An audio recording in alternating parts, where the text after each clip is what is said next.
ಮಾಜಿ ಶಾಸಕ ಸಂಜಯ್ ಪಾಟೀಲ್ ಪೋಸ್ಟರ್ಗೆ ಶಗನಿ ತಿನ್ನಿಸಿದ ಮಹಿಳೆಯರು.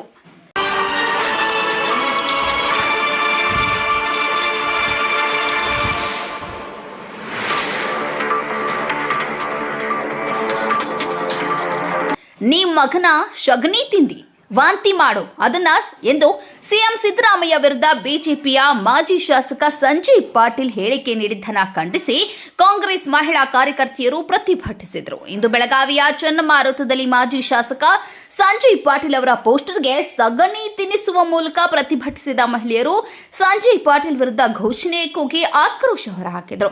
ಈ ವೇಳೆ ಮಾತನಾಡಿದ ಕೆಪಿಸಿಸಿ ಸದಸ್ಯೆ ಆಯಷಾ ಸನೀದಿ ಅವರು, ಸಂಜಯ್ ಪಾಟೀಲ್ ಅವರು ಪ್ರತಿ ಸಲ ನಾಲಿಗೆ ಹರಿಬಿಡ್ತಾರೆ. ನೀ ಮಗನ ಶಗಣಿ ತಿಂದಿ ವಾಂತಿ ಮಾಡು ಅದನ್ನ ಎಂದು ಸಿಎಂ ಸಿದ್ದರಾಮಯ್ಯಗೆ ಹೇಳ್ತಾರೆ. ಈ ರೀತಿ ಪದಗಳು ನಿಮಗೆ ಶೋಭೆ ಕೊಡುತ್ತಾ? ಹಾಗಾಗಿ ಶಗಣಿ ತಿಂದರೆ ಹೇಗೆ ಇರುತ್ತೆ ಎಂದು ನೀವು ಹೇಳಿ, ಬಳಿಕ ನಮ್ಮ ಸಿದ್ದರಾಮಯ್ಯ ಸಾಹೇಬರಿಗೆ ಹೇಳಿ ಎಂದು ಆಕ್ರೋಶ ಹೊರಹಾಕಿದರು.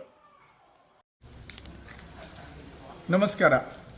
ನಿನ್ನೆ ಭಾರತೀಯ ಜನತಾ ಪಾರ್ಟಿ ವತಿಯಿಂದ ಸಿದ್ದರಾಮಯ್ಯಜಿಯವರ ರಾಜೀನಾಮೆ ಕೊಡಬೇಕಂತ ನಾವು ಹೋರಾಟ ಮಾಡಿದಾಗ ನಾವೊಂದು ಬೈಟ್ ಕೊಟ್ಟಿದ್ನಿ. ಆ ಬೈಟ್ನಲ್ಲಿ ಕೆಲವೊಂದು ಗಾದೆ ಮಾತಿರ್ತಾವೆ. ಆ ಗಾದೆ ಮಾತು ಹೇಳುವ ಮುಖಾಂತರ ನನ್ನ ಬಾಯಲ್ಲಿ ಏನೋ ಒಂದು ಕೆಟ್ಟ ಶಬ್ದ ಹೋಗೈತಂತ ಅಪಪ್ರಚಾರ ಮಾಡುವಂಥ ಕೆಲಸ ನಡೀತಾ ಇದೆ. ಇಷ್ಟೇ ಅಲ್ಲ, ಇದು ಸಂಜಯ್ ಪಾಟೀಲ್ ಈ ಥರ ಮಾತಾಡೋದರು ತಪ್ಪು ಮಾತಾಡೋರು. ಆದರೆ ಸಂಜಯ್ ಪಾಟೀಲ್ ಅವರು ನಾಲಿಗೆನ ಹರಿಬಿಟ್ಟು ಪ್ರತಿ ಸಲ ನಾಲಿಗೆ ಹರಿಬಿಡ್ತಾರ. ಅವರು ಏನು ಮಾತಾಡಬೇಕು, ಹೆಂಗೆ ಮಾತಾಡ್ಬೇಕು ಅನ್ನೋದು ಅವ್ರಿಗೆ ಸ್ವಲ್ಪ ನಾಲೆಜ್ ಇಲ್ಲ.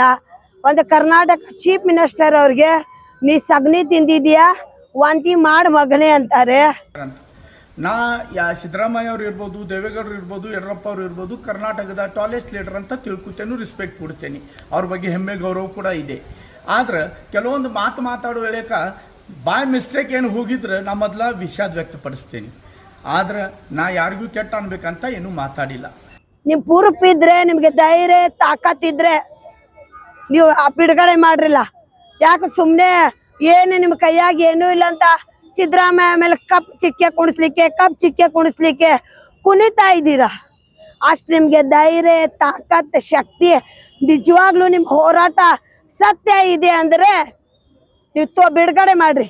ಎಲ್ಲರೇ ಸಿದ್ದರಾಮಯ್ಯ ಸಾಹೇಬರು ಸಿಗ್ನೇಚರ್ ಮಾಡಿದಾರ, ಎಲ್ಲರೇ ನನ್ನ ಹೆಂಡತಿಗೆ ಪ್ಲಾಟ್ ಕೊಡ್ರಿ ಅಂತ ಹೇಳಿದಾರ, ಎಲ್ಲರೂ ಒಂದು ರೆಕಾರ್ಡ್ ತೋರಿಸ್ರಿ. ಅದಕ್ಕೆ ಹೌದಂತೀವಿ ನಾವು ಅನ್ಕಮಟ ನಾವು ಕಾನೂನು ಹೋರಾಟ ಮಾಡ್ತಾ ಇದ್ದೀವಿ. ಕಾನೂನು ಹೋರಾಟದಲ್ಲಿ ನಮ್ಮ ಸಿದ್ದರಾಮಯ್ಯ ಸಾಹೇಬರು ಹಾಲಂಗೆ ಹಸನು 5 ವರ್ಷ ಮುಖ್ಯಮಂತ್ರಿ ಸಿದ್ದರಾಮಯ್ಯ ಸಾಹೇಬ್ರು. ಯಾರು ಬಂದ್ರೆ ಅದಕ್ಕೆ ಚೇಂಜ್ ಮಾಡ್ಲಿಕ್ಕೆ ಆಗಂಗಿಲ್ಲ. ಕನಸನ್ನು ಕಾಣ್ಬೇಡ್ರಿ. ಮಾತಾಡಿಲ್ಲ. ಇದ್ರದ್ದು ಒಂದು ದುರುಪಯೋಗ ಮಾಡ್ಬೇಕಂತ ಕೆಲವೊಂದು ಕಾಂಗ್ರೆಸ್ ಸರ್ಕಾರ ಇದೆ, ಪೊಲೀಸರದ್ದು ಉಪಯೋಗ ಮಾಡ್ಕೊಂಡ. ಲಾಸ್ಟ್ ಟೈಮ್ ಕೂಡ ಕೆಲವೊಂದು ಮಹಿಳೆಯರಿಗೆ ದುಡ್ಡು ಕೊಟ್ಟ ನಮ್ಮ ಬಾಗ್ಲಾಗ ಬಂದ ಧರಣಿ ಮಾಡುವಂಥ ಕಾರ್ಯಕ್ರಮ ಮಾಡಿದ್ರು. ಕೆಟ್ಟ ಮಾತಾಡೋದ, ಕೆಟ್ಟ ಬಯೋದ, ಒಂದು ಗುಂಡಾಗಿರಿ ದಬ್ಬಾಳಿಕೆ ನಡೀತಾ ಇದೆ. ನಾವೊಬ್ಬ ಮಾಜಿ ಲೋಕಪ್ರತಿನಿಧಿ, ನನ್ನ ಭಾವನೆ ನಾ ಹೋರಾಟದಲ್ಲಿ ವ್ಯಕ್ತಪಡಿಸಿದ್ದೇನೆ. ನಂದೇನು ತಪ್ಪಿದ್ರೆ ನಾ ಅನ್ನೋಯಿಂಗ್ಲಿ ನಾ ಮಾಡ್ಯಾಕೆ ಸಾಧ್ಯನಲ್ಲ, ತಪ್ಪಿದ್ರು ನಾವು ವಿಷಾದನು ವ್ಯಕ್ತಪಡಿಸ್ತೇನೆ. ಆದ್ರೆ ಅದಕ್ಕೆ ಏನು ಕ್ರಮ ತಗೋಬೇಕಾದ್ರೆ ಪೊಲೀಸ್ ಡಿಪಾರ್ಟ್ಮೆಂಟ್ ಇದೆ, ಕೋರ್ಟ್ ಇದೆ, ಆ ಮುಖಾಂತರ ಮಾಡ್ಬೋದು. ಯಾರೋ ಮಹಿಳೆಯರ ಅದು ಅವರ ಮಹಿಳೆಯರ ಬಗ್ಗೆ ನಾ ಏನೂ ಕೆಟ್ಟ ಮಾತಾಡಕ್ಕೆ ಹೋಗೋದಿಲ್ಲ. ಅವರು ಇಲ್ಲಿ ಬಂದ ದಬ್ಬಾಳಿಕೆ ಮಾಡೋದ, ಗುಂಡಾಗಿರಿ ಮಾಡೋದ, ಕೆಟ್ಟ ಮಾತಾಡೋದ, ಕಾಂಗ್ರೆಸ್ ಸರ್ಕಾರ ಇದೆ ಅಂತ ಪೊಲೀಸರದ್ದು ಉಪಯೋಗ ತಗೊಂಡ ಈ ತರ ಮಾಡ್ರೆ ಸುರಕ್ಷಿತ ಯಾರಿದ್ದಾರೆ? ಲೋಕಪ್ರತಿನಿಧಿ ಬಾಗ್ಲಾಗ ಇಂಥ ಹೆಂಗಸರು ಬಂದ ದಂಗೆ ಮಾಡಕತ್ರ ಮತ್ತು ಯಾರು ಸುರಕ್ಷಿತ ಇರ್ಲಿಕ್ಕೆ ಸಾಧ್ಯ ಇದೆ? ನಾ